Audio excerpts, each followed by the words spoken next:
மற்ற கழக நிர்வாகிகளே, நீங்கள் அனைத்தும் சிறப்பாக நடப்பதை பார்ப்பதற்காக வந்திருக்கும் காவல்துறையினரே, இங்கே ஏதாவது நேரம் ஏதாவது தவறாக இருந்தால் எங்களுக்கு சுட்டிக்காட்டுமாறு அன்புடன் கேட்டுக்கொள்கிறேன்.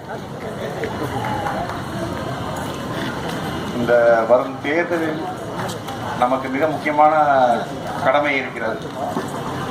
அதாவது அடுத்து யார் நம்மை ஆட்சி செய்ய வேண்டும் என்ற முக்கியமான கடமை. இந்த ஆட்சியின்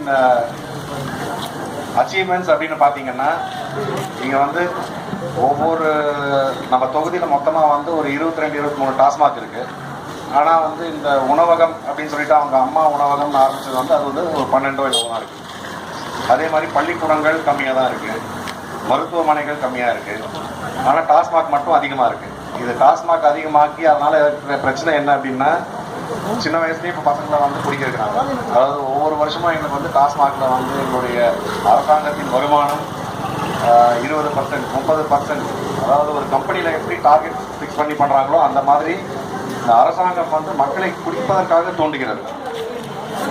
இது நம்ம கழக ஆட்சி மலரும் நேரத்தில் தளபதி அவர்களும் தலைவர் அவர்களும் உறுதுணை அளித்ததை போல முதல் கையெழுத்து மதுவை ஒழிப்பதற்கான கையெழுத்தாக இருக்கும். அதே போல நமது தமிழக அரசாங்கத்தின் கடன் சுமை முந்தைய திராவிட முன்னேற்ற கழக ஆட்சியில் 1 லட்சம் கோடி இருந்தது. அதனால்தான் விலைவாசி கட்டுப்படுத்த முடியவில்லை என்று முதலமைச்சர் அம்மையார் கூறினார்கள். இப்பொழுது அவர்கள் ஆட்சி முடியும் தருவாயில் இப்ப இருக்கிற கடன் சுமை எவ்வளோ அப்படின்னு பாத்தீங்கன்னா தோராயமா 4 லட்சம் கோடி. இதுல மின் வாரியத்துக்கு மட்டுமே 1.5 லட்சம் கோடிக்கு கடன் வாங்கி வச்சிருக்காங்க. அவங்க சொல்றபடி பாத்தீங்கன்னா இன்னும் அடுத்த வாட்டி அவங்க ஆட்சிக்கு வந்தால் விலைவாசி இன்னும் மேலும் 4-5 மடங்கு அதிகமாவதற்கான வாய்ப்பு இருக்கிறது.